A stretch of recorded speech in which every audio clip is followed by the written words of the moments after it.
Қазір айға немесе орбитаға ұшуға дайындалып жатыр. Пол Аллен, Элон Маск, Ричард Брэнсон,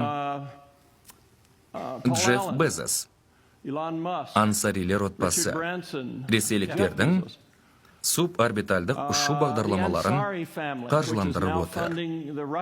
Боб Бигелоу жеке ғарыш станциясын және Камротта. Ол адамдар ақшасын қызық салаға құйып жатыр. Меніңше ол ұялы телефонды жақсарту саласына, немесе осыған ұқсас салаға салғаннан гөрі әлдеқайда жақсы. Бірақ олар болашағы бар салаға ақша салып отыр. Бұл үлкен мүмкіндіктерге қол жеткізеді. Үлкен істердің басталуына түрткі болады. Әрі қарай дамуымызға ықпал етеді. Әрбірден кейін ол біздің ғарышты жайлап, жер бетіндегі тіршілік көзінің жойылуынан аман сақтайтын амал табуымызға көмектеседі. Солай, олар үлкен прогресске қатты қызықты, құмартты. Бірақ бұдан кейінгі прогрессті қараңыздар. Осы жерде екі мысал келтірейік. Қарулы күштерде өте пайдалы ыңғайлы CR-71 әскери ұшағы болды. Ол бір шамаға дейін пайдаланылып, ескіргесін қолданыстан шықты. Конкорд әуе саяхатының жылдамдығын 2 есе ұлғайтты. Оған бәсекелесетін ештеңе болған жоқ. Ақыры қолданыстан шықты. Қазір біз сол 50-ші жылдардың соңындағы әскери истребительдер мен коммерциялық әуеге ұшырулардың мүмкіндігі деңгейінде қалып қойдық. Бірақ біздің балаларымызды таң қалдыруға тұрарлық бірдеңе жетіспейді. Мен кішкентай бүлдіршіндермен қатар 10 жасар балалар туралы айтып тұрмын. Міне, болуы тиіс деп тағатсыздана күтетін қызық дүниелер жоқ. Салыстырмалы түрде айтар болсақ, көп ұзамай сіз қазіргі жоғары технологиялы әскери ұшақтардан жоғары жылдам ұшуға билет сатып алатын жағдайға жетесіз. Мұндай әрине бұрын соңды болмаған. Мұндай деңгейге келіп тоқтап қалуымыздың ең басты себебі өздеріңізде іштеріңіз сезіп отырған шығар. Бұл кез келген соғысты 12 минутта жеңетін жағдайға жеткеніміз.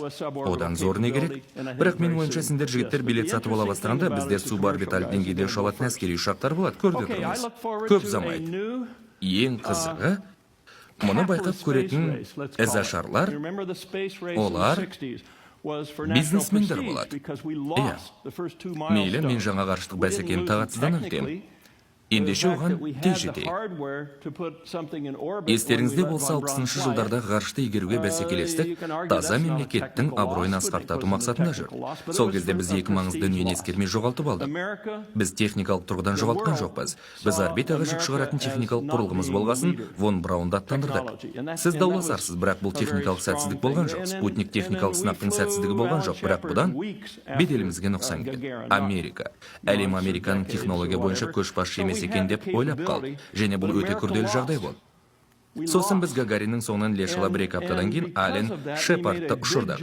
Бір айдан кейін әлде 10 жылдан соң емес. Яғни бізде мүмкіндік болды, бірақ Америка есесін жіберіп алды. Біз ұтылып қалдық. Сосын біз қуып жету үшін үлкен серпіліс жасадық. Тағы да қызық болғанда біз ең шешуші сәтте орыстарға есе жіберіп алдық. Сіз Америкада ғарышқа ұшуға билет сатып ала алмайсыз. Ол мүмкін емес.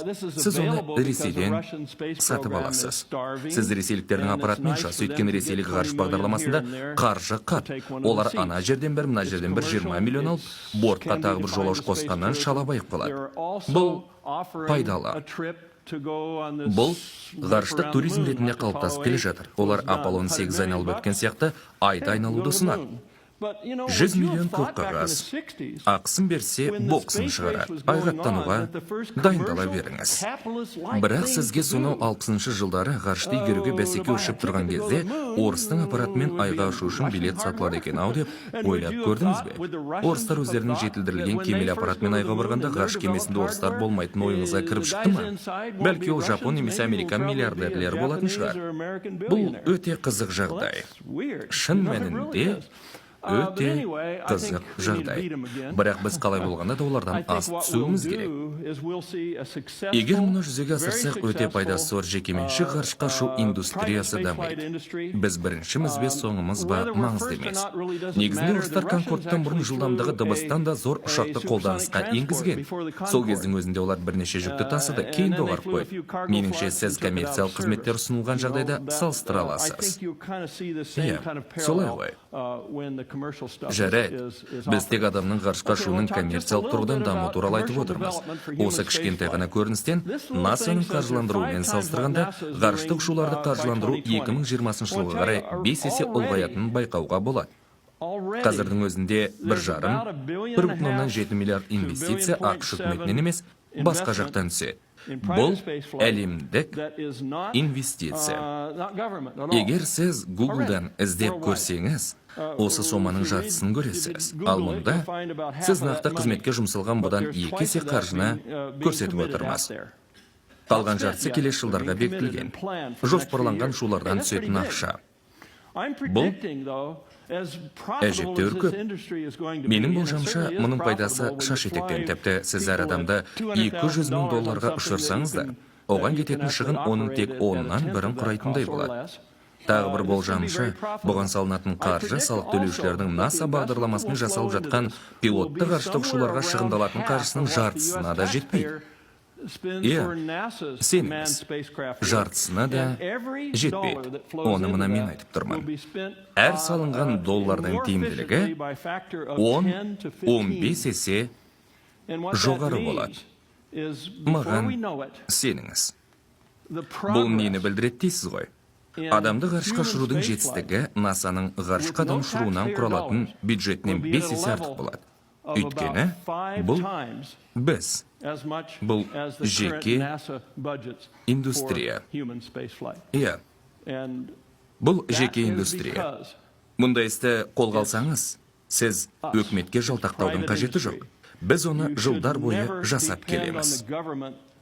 НАСАға келер болсақ, олар ешқашан әуе лайнерлерін ойлап тапқан жоқ.